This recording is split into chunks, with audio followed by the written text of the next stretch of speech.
Hermanos y hermanas, tengan todos ustedes muy buenos días, muy buenas tardes o muy buenas noches de acuerdo al lugar geográfico donde se encuentran ubicados. Hoy, como todos los días, a las 11:30, lamentablemente hoy hemos tenido unos problemas técnicos y lo estamos haciendo un poquito más tarde. Mi nombre es Carlos Bonilla, del Ministerio Agua Viva Carlos Bonilla, y hemos prometido que todos los días a las 11:30 de la mañana vamos a hacer un programa que se llama Aprendiendo la Biblia, y todos los días vamos a presentar un nuevo libro de la Biblia en una forma analítica y corta para que podamos ir teniendo una idea cabal de lo que es la Biblia, aunque sea en términos reducidos, ya que no podemos explicar absolutamente todo el libro que vayamos a estudiar en 7 minutos. Y yo les he prometido que les voy a tratar de darle algunas principales notas de cada libro en 7 minutos. Así que no voy a perder más tiempo, le voy a pedir al Espíritu Santo que hable por mí, no por mi propia cabeza. Y desde ahora en adelante vamos a empezar en el programa Aprendiendo la Biblia. El programa de hoy es el libro de Primera de Samuel. El principal mensaje del libro de Primera de Samuel es que Israel quiere tener un rey como las otras naciones, a pesar de que Dios les advierte que esa es una mala idea porque el rey de Israel es Dios. El escritor de este libro es una incógnita. Los teólogos han estudiado y han visto que en este libro aparecen tres personajes principales de la Biblia, que son Samuel, Saúl y David, pero lamentablemente no han llegado a la conclusión de quién lo escribió.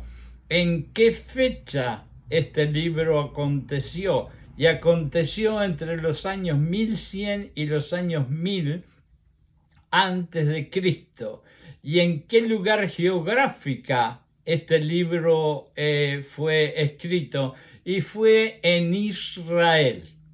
El libro de la Biblia que menciona el libro de Primera de Samuel se encuentra en el Viejo Antiguo Testamento, como lo quieren llamar. Primera de Samuel es el libro de los dos libros de Samuel, porque como ustedes saben mejor que yo, Samuel tiene dos libros, el primero y el segundo, y relata eventos importantes en la historia de Israel, especialmente durante el tiempo que los jueces gobernaban Israel, porque de acuerdo a Dios, Él quería que fueran los jueces y jueces ungidos quienes gobernaran a su pueblo.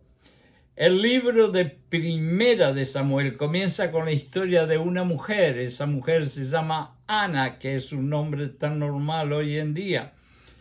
Esa mujer oró fervientemente a Dios pidiéndole un hijo, porque no podía tener hijos. Y Dios le concedió su deseo y le dio un hijo maravilloso que se llamó Samuel, quien se convirtió en uno de los profetas más grandes de toda la Biblia y el profeta más destacado en esa época en toda Israel. Samuel juega un papel crucial en la transición de Israel. Samuel llega a ser algo más grande de lo que nosotros pensamos. Es el que realmente maneja la transición de un gobierno de jueces a un gobierno monárquico. Es realmente un cambio impresionante porque Israel es gobernado por jueces que son ungidos por Dios y que hacen la justicia correcta, y sin embargo el pueblo rebelde, como siempre de Israel, está celoso que las otras naciones tienen reyes y ellos le están pidiendo a Samuel que se deje de estar con los jueces y que les dé de una vez por todas un rey, a pesar de que Dios les dice que es una mala idea. El libro también narra el surgimiento de Saúl, el primer rey que tuvo Israel. Saúl fue elegido por Dios a pesar de todas las advertencias que Dios le dijo al pueblo que no tuviera rey. Como Dios tiene una gracia infinita, lo eligió y lo ungió y lo hizo ungir por el profeta Samuel para gobernar sobre su pueblo. Sin embargo, a medida que la historia se desarrolla, Saúl, desobedeció a Dios no una, pero varias veces y tuvo desafíos y dificultades horribles a causa de la desobediencia de Dios. Y no es eso lo que nos pasa a nosotros también cada vez que desobedecemos a Dios. Sí, eso exactamente nos sucede. Como dicen algunos, caer de la gracia. Bueno, así nos sucede cuando desobedecemos a nuestro Dios querido. El libro de Primera de Samuel también presenta la figura impresionante de David, quien es ungido por Samuel para ser el próximo rey de Israel, mientras Saúl todavía está en el trono. Fíjense, Saúl está en el trono, pero ya Dios se dio cuenta de que Saúl había perdido, iba en el camino torcido y necesitaba un rey realmente que tuviera un corazón de Dios, un rey que siguiera realmente adorando a Dios día y noche y queriéndolo como David lo quiso a Dios. Y por lo tanto de ahí nace que aunque había un rey, ya Samuel unge a otro rey que sería David, pero que lamentablemente tendría que esperar 15, 20 años corriendo de cueva en cueva y de campo en campo, porque Saúl y su ejército lo querían matar por envidia. La historia de David y Goliat, porque esto es importantísimo. La historia de David y Goliat, donde David derrota al gigante asqueroso filisteo, es uno de los relatos más conocidos y destacados de la Biblia, que inclusive cuando ustedes están en el primer grado de escuela de Biblia ya saben la historia, así que no la vamos a repetir, todos ustedes la conocen. Dios es el rey de Israel, por lo menos. Él es, mientras en los primeros tiempos Israel está construyendo su pueblo cuando establecen su tierra en Canaán, que es la tierra prometida. Samuel fue ungido por Dios para ser el líder de Israel y Samuel fue un maravilloso representante de Dios, pero los judíos, por alguna razón egocéntrica, demandaron a Samuel que él tenía que elegir un rey. Es decir, Samuel era un profeta maravilloso y que tenía un corazón 100% de Dios y hacía todas las cosas correctamente y con obediencia a Dios. Pero el pueblo rebelde de Israel, porque hasta cuando salió de Egipto era rebelde, estaba celoso que otras naciones tuvieran reyes y ellos querían tener un rey. No sabían en lo que se iban a meter. Entonces Samuel, ante la presión del pueblo, eligió a Saúl como rey. Y Saúl hizo muchas cosas feas y perdió el apoyo de Dios. Cuando David venció a Goliat, y acá vuelvo otra vez a la historia de David que dejé anteriormente, el pueblo comenzó a adorar, a seguir a David, y Saúl se puso tan celoso que lo quiso matar.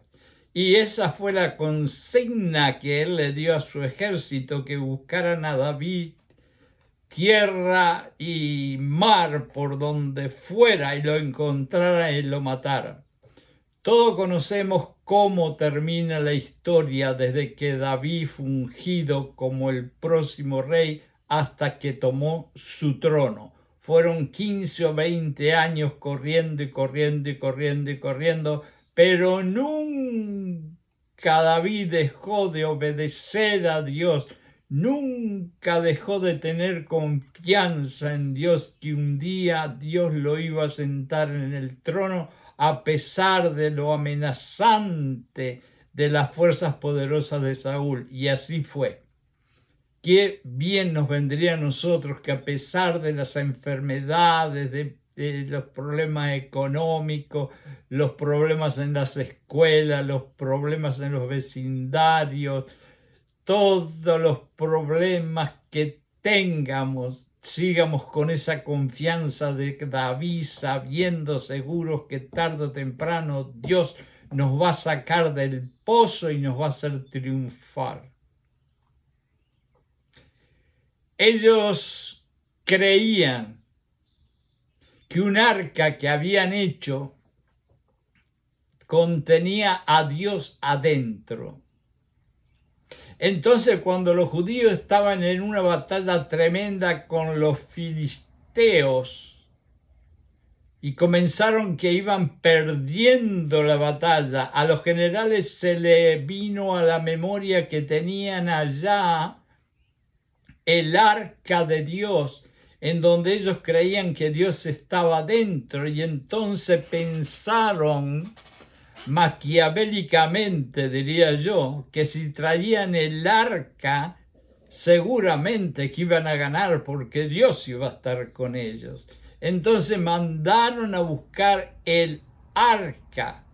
Así Dios los ayudaría a ganar la batalla. Desafortunadamente, como Dios no estaba en el arca como ellos creían, no solo no podían avanzar un centímetro, sino que causaron más tenacidad y furia entre los filisteos cuando se enteraron los filisteos que habían traído el arca, y finalmente los judíos fueron desastrosamente derrotados. Un mensajero que venía desde las batallas trajo una noticia del frente de batalla y le dijo a Elí: los judíos han sido degollados y tus dos hijos, Opini y Pineda, han sido muertos y el arca de Dios ha sido capturada. Esto está en 1 Samuel 4:17. Ahí es cuando los judíos empezaron a entender que el arca no podía contener a Dios y que las luchas y las batallas se ganaban por la confianza y la fe en un Dios que no está en un arca, sino está grabado a fuego en el corazón de nosotros. La escritura central en este libro es cuando el pueblo de Israel le pide a Dios. Está en 1 Samuel 8:5 y dice: los judíos dicen, danos un rey que nos juzgue a nosotros como lo hacen otras naciones. Y esto desató la ira de Dios, porque Dios es un Dios de amor, es un Dios de gracia, es un Dios de compasión, es un Dios de misericordia, hasta que hay un momento que lo menosprecian, le faltan la confianza y lo ponen de lado. Y esto es lo que hicieron los judíos. En este libro finalmente vemos cómo los filisteos desafían a Israel en el campo de batalla a una lucha de hombre a hombre para resolver sus enemistades. En aquellos tiempos se usaba que muchas veces los ejércitos elegían a un hombre que fuera fuerte, gigante, poderoso, y les decía al otro ejército que mandara a otro hombre que fuera fuerte, poderoso, y luchaban esos dos hombres hasta quién se mataba a quién. Y muchas veces las batallas no se libraban, sino que se terminaba cuando uno de los dos hombres era muerto. Entonces todos conocemos la historia de David y Goliat, que vuelvo nuevamente a nombrarla. La victoria de Israel sobre los filisteos, otra vez porque estaban continuamente batallando, se realizó cuando un frágil, y lo llamo frágil porque me imagino que David estaba entre un niño y un adolescente, y a esa edad no sería un muchacho muy poderoso y fuerte, lleno de músculos, sino un flaquito, como nos gusta decir a nosotros, pero que tenía un corazón totalmente lleno y para Dios. Entonces, allí fue David. Nunca David podría haber hecho algo así de derrotar a Goliat solo. No solamente David lo mató a Goliat con una sola piedra, sino que le cortó la cabeza para que no hubiera duda del poder del Dios que estaba al lado de él. Nunca él podría haber hecho eso solo, pero él tenía la convicción, escuchen bien, convicción. Una cosa es creer y otra cosa estar convencido 100% de que Dios estaba al lado suyo y atrás suyo, pegadito con él, y le dijo: la batalla es mía. Y cuando le dijo: tira la piedra, no fue David quien tiró la piedra, fue el Dios que estaba al lado de él el que tiró la piedra. Y allí se terminó la historia del gigante Goliat. Ahora, hay muchas otras cosas para hablar del libro de Primera de Samuel, pero como yo siempre les prometí, todo esto lo quiero hacer en 7 minutos. Por lo tanto, a mí me queda solamente decir algo. ¿Qué podemos aprender de este libro para aplicarlo a nuestras vidas personales? El libro de Primera de Samuel en la Biblia contiene muchas lecciones valiosas que podemos aplicar a nuestras propias vidas. Por ejemplo, aquí hay algunas de ellas. No le voy a decir todas, pero por lo menos 5 o 6 las voy a ver. La importancia de la obediencia a Dios es número 1, obedecer a Dios. A lo largo del libro vemos cómo la obediencia a Dios trae bendiciones, mientras que la desobediencia trae consecuencias malignas.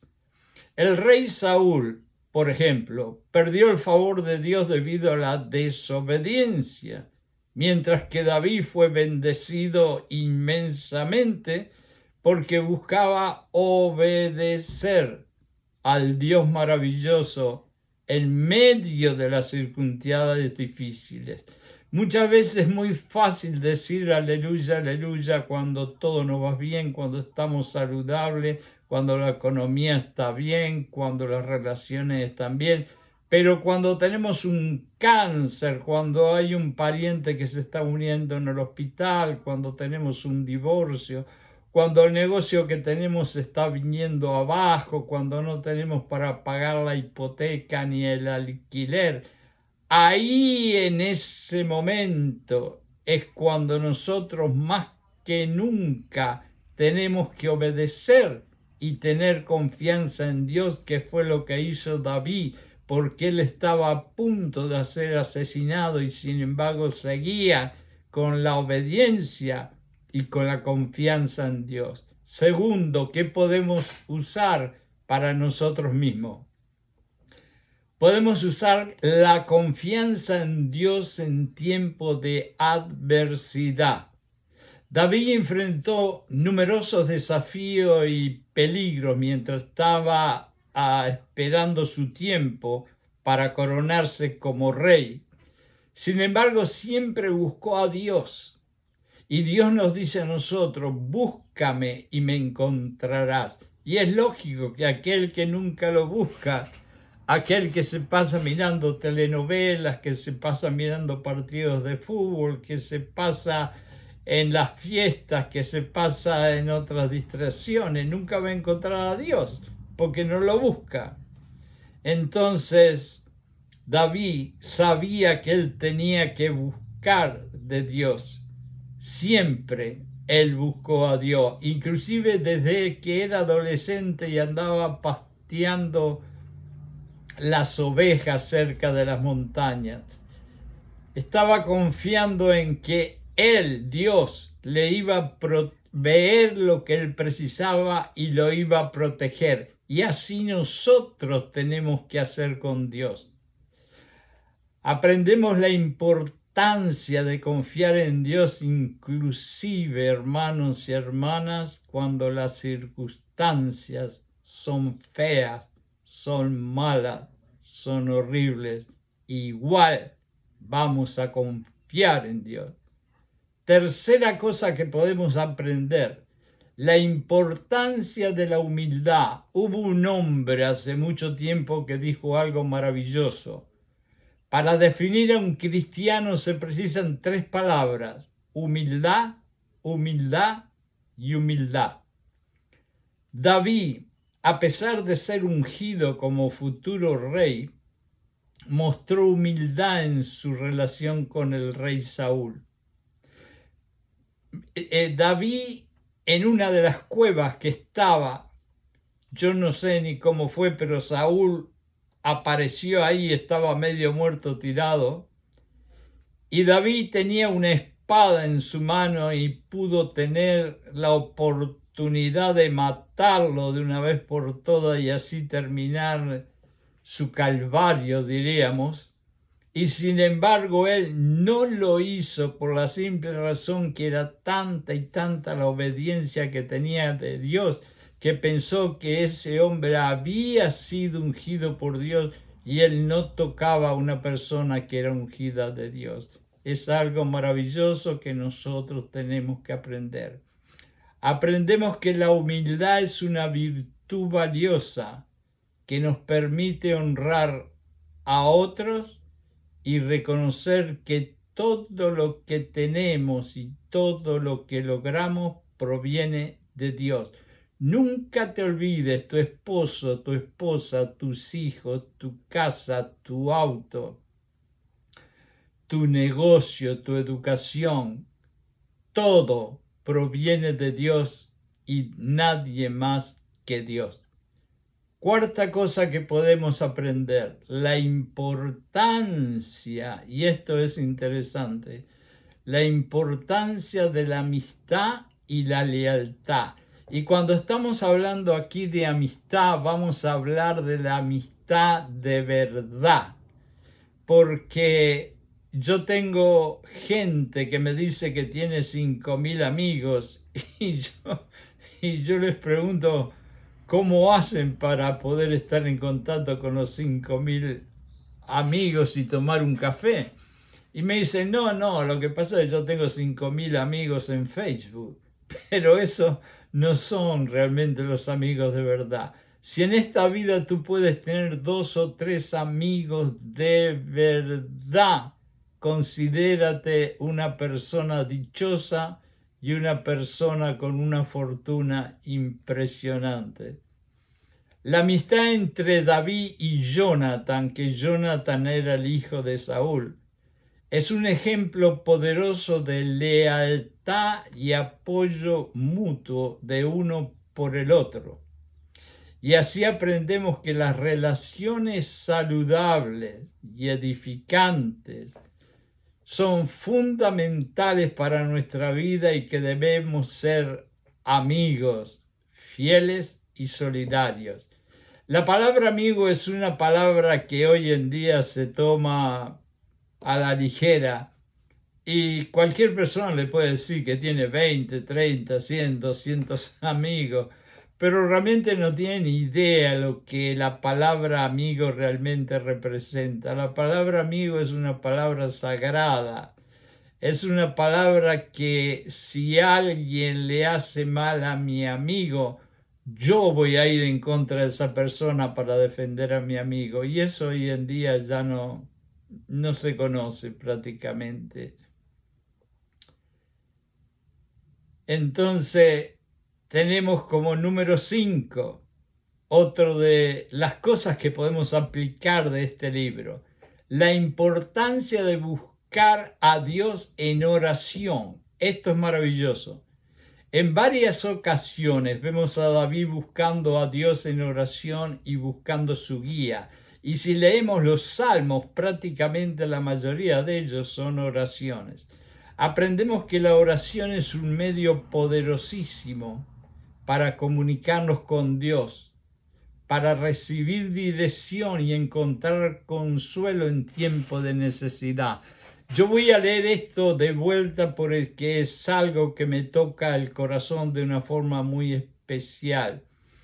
Dice, aprendemos que la oración es un medio poderoso para comunicarnos con Dios. Indudablemente nunca vamos a entender cómo es que funciona el asunto de que yo le hablo a Dios y Él me escucha cada una y todas las palabras.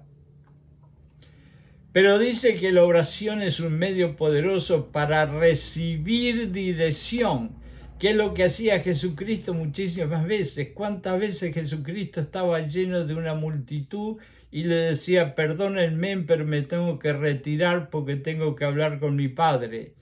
Y era indudablemente para recibir dirección de qué sería lo próximo que tenemos que hacer. Y si hiciéramos lo mismo todas las noches, nuestra vida será mucho mejor.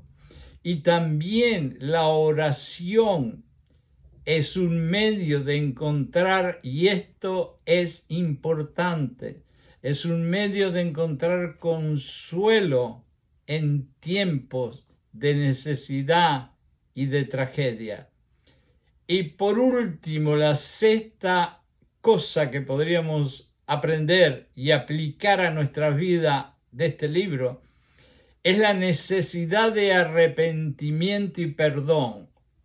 He tocado un punto que realmente creo que cada corazón que está escuchando ha hecho un pequeño salto. Saúl cometió errores y pecados graves, pero también tuvo una oportunidad de arrepentirse. Aprendemos que el arrepentimiento sincero y el perdón son esenciales para nuestra relación con Dios y para restaurar nuestras relaciones con los demás. Yo tengo no una, pero más de 100 testimonios de personas que inclusive en la propia familia, porque un día se dijeron alguna palabra que no le gustó o hicieron una acción que no le gustó, han llegado a morirse 2 hermanos, o el padre y el hijo, o la madre y la hija, y se han ido al cielo quizás sin comunicarse entre ellos y sin tener una relación, porque rompieron la relación para siempre por unas tontas palabras o acciones que todos nosotros, que somos seres imperfectos, cometemos de vez en cuando, y Dios nos llama a la reconciliación. Pero lo más importante, que Dios nos llama continuamente al arrepentimiento y a perdonar. En este libro podemos aprender eso, que es muy importante.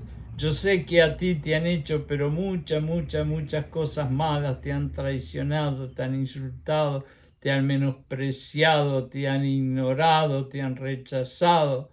Pero aún así, dentro de ti tienes la capacidad para perdonar a todas esas personas. ¿Por qué? Porque el perdón no es para la otra persona, el perdón es para ti, para que tu alma, que está cansada, pueda descansar. Y cuando tú perdonas, tu alma descansa. Y un alma descansada es un alma que se puede acercar a Dios. Estas son algunas de las lecciones que se pueden extraer del libro de Primera de Samuel. La Biblia está llena de sabiduría y guía para nuestras vidas, por lo que explorarlas más profundamente puede brindar aún más lecciones y aplicaciones prácticas para nuestras vidas. Y para terminar, les voy a aconsejar que vayan al libro de Primera de Samuel, que lo lean todo de arriba para abajo y de abajo para arriba, que se detengan en cada verso que no entienden muy bien y lo lean otra vez y otra vez y otra vez hasta que Dios les pueda revelar el significado del verso y que después de leerlo todo ustedes puedan aplicar a sus propias vidas muchas de las cosas bellas que hay en el libro de Primera de Samuel. Hermanos y hermanos, he prometido en 7 minutos hablar algo de un libro de la Biblia y creo que lo he logrado en 7 minutos. Que todos ustedes tengan un día maravilloso y Dios los bendiga.